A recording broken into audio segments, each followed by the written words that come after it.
Hey everybody, I want to welcome y'all back to another video. This one we're going to be looking at this wonderful treasure of a John Deere we have here. Picked this up last night from a friend of mine. It's pretty rough, as you can tell.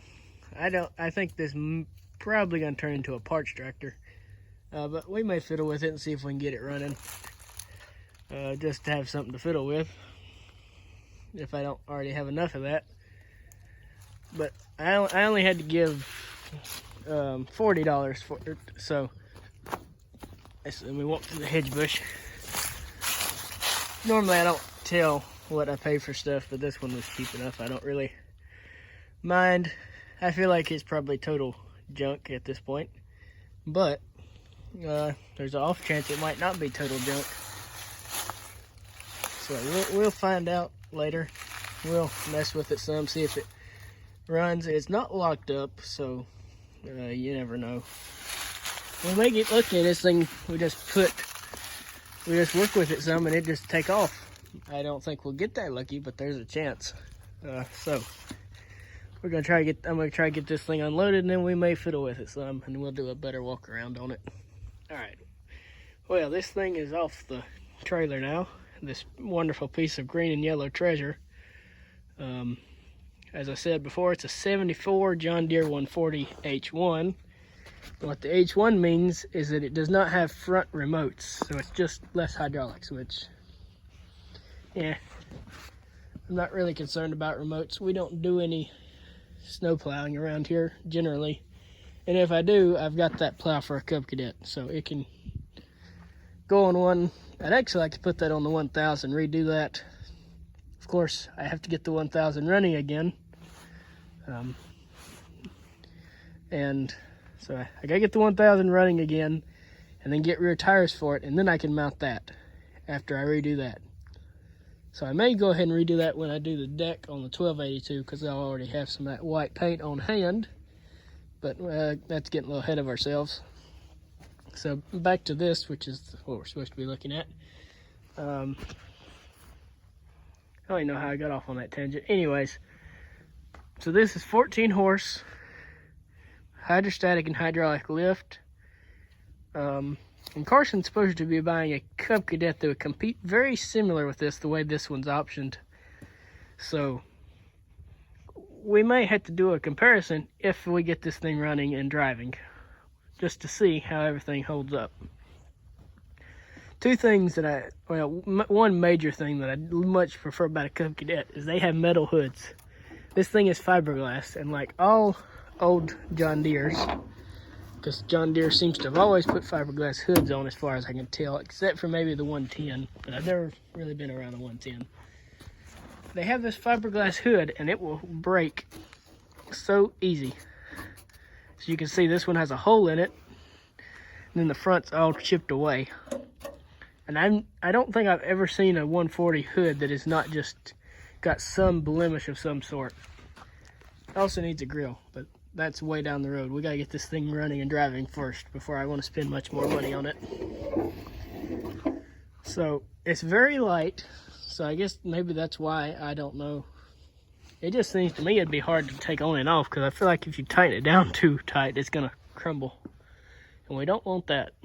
We wouldn't want to ruin our treasure here.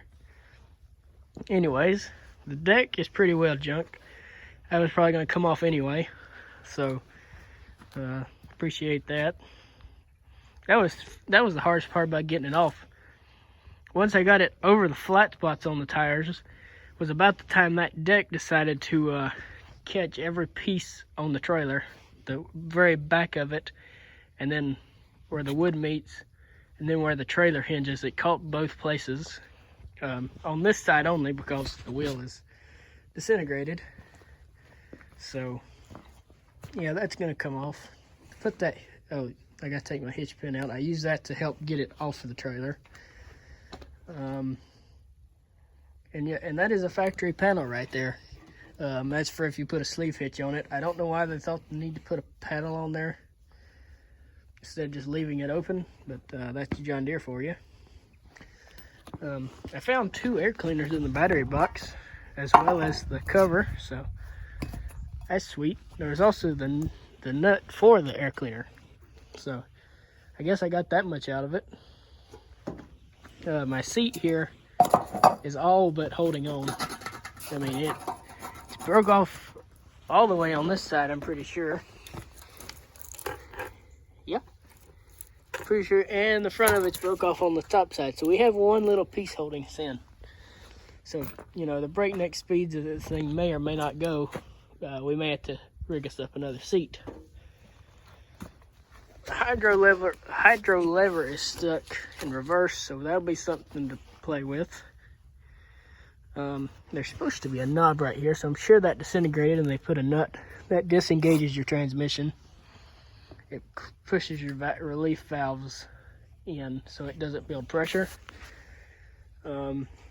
which is something that Cub Cadet does not have. So it is fun to push, especially because it weighs 700-800 pounds. The 1000 is a manual, so don't have to deal with that. Carson says that some of the other Cub Cadets have a like a lever you can push to disengage the transmission, but I have never been around one of those, so I don't know that for certain. I'm gonna take him at his word. Yeah, this should be fun to go. I don't have much money at all invested in it. I paid $40 for everything, including the 2 air filters. They came part of the deal, and it looks like it has a brand new starter on it, so hopefully this thing will run. It's not supposed to be locked up. It's supposed to turn over freely. So we'll check out that. Looks like I might have to rig me up an ignition system though, because this coil I'm sure is junk. I'm also going to find a spark plug wire, so I'll probably rob that off one of the Cub Cadets. But our coil is sitting full of water, so I'm going to say it's probably no good. And then all my ignition wires are that. Here's another wire that must run to the thing. So this, yeah, this could get fun. And my points wire is not doing its thing. So there, that might be fun. You may have to go rub parts off of the 1000. I can't rub parts off of. I can't rub parts off anything else because nothing else has a battery ignition system. Everything else has got a magneto of sorts. Otherwise, I'd go steal them off of the statesman over there. So, yeah, this could get fun. Gonna learn how to do electrical work today, or whenever I decide to work on this. I think this is factory, the battery terminals, and I much prefer that. Just because I don't like how every time I have to do something on a Cub Cadet, you have to, they're bolts, which is fine, but it's much easier if you want to test something to just slap one of these on there and make it stick good enough to do stuff. So yeah, I do kind of prefer that. Although I have a suspicion, probably gonna need cables because I'm sure those are junk. I'm sure my solenoid is junk. So that's very fun. Actually, it has a thing where you can put a rope on it to start it. Huh, that's interesting. I think I'm turning it the wrong way. It is not locked up. It also has no compression, so that's also nice. Yeah, fun stuff. I think you're supposed to turn it the other way anyway, but yeah, this is going to be a fun project. And even if I have a suspicion it's going to turn into a pulling good parts off and sending the rest of it to get made into tin cans. But we'll play with it and figure out what's going to happen. If I do get it running and decide to keep it, it's going to need a full restoration, as you can tell. It was just cheap enough that I decided it might be worth.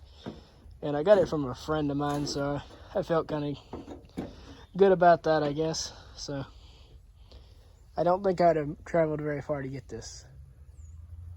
So appreciate y'all watching. I'll bring you back when you'll see this on another video when I decide to work on it. So again, just want to thank you for watching and have a good day.